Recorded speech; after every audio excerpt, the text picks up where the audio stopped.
When you want to find wetland info, now you can find it on Queensland Globe, you can find it on the local government planning schemes, but there's also something called Wetlandinfo. It's a bit of a horrible site, but it's got more information on than Queensland Globe. There is, you just Google Wetlandinfo and it comes across with this, which is horrible. Pretty much what you do is click on Use Wetland Maps, then go on Launch Wetland Maps. It's slightly improved since the last time. Sorry about the dog bark. And Wetlandinfo comes up like this. What I would do is just put the address of your lot that you're looking for. So in this case, this is this one, and there it comes up as there. And it will zoom to your site there. Takes a bit of time. Yeah, zoom to, there we go. Close it down. Takes a bit of time to load. It's a bit of a clunky site. Zoom out a bit. I'm going to pause it for a second while it loads. I've zoomed out and you can see my site is actually part of a reserve. So if you tick on the different things, you can scroll down each one. So I've ticked on wetland mapping. I've ticked on wetland data areas. There's a little bit there, but it's on the other side of a ridge, so it wouldn't be relevant. You can see if there's any groundwater dependent in ecosystems, any springs. I'm just ticking on each one and seeing if there's anything that's relevant.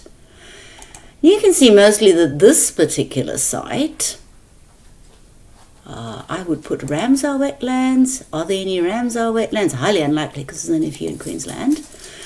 Nationally important wetlands. So this area seems pretty much like doesn't have any really important wetland. Sometimes you zoom out a bit and it gives you more information. Fish habitat areas, and this is one that you can use to find the protected areas of Queensland.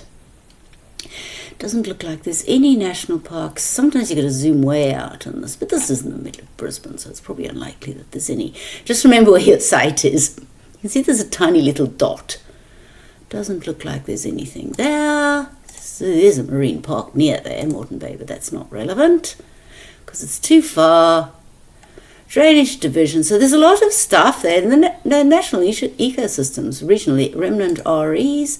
A lot of the stuff will come up as well. So you can see that there's remnant REs there. So this stuff has a lot of stuff as well. You can use this too.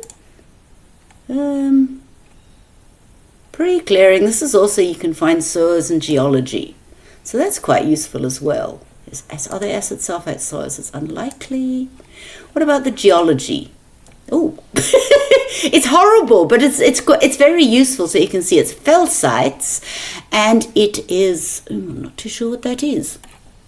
I'll show you in the next one how you can find out things. It's quite big. In fact, I'm going to see the geology under my house. Land use. So this has got a lot of stuff.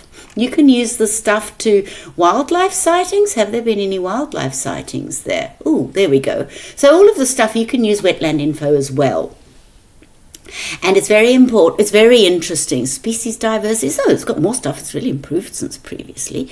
I'm quite impressed now, even though it's still clunky to find things. So you can see there are some sightings of protected. You can just click on it. Eucalyptus carnea, which I have no idea what type of eucalypt that is. You could Google it. No information. Oh, there we go. Eucalyptus microcories. Oh, what's that? I think, is that a tallow wood? I'm not too sure. I know there's some around here. But anyway, Wetlandinfo has got a lot of useful stuff on, and by all means, please use it as well.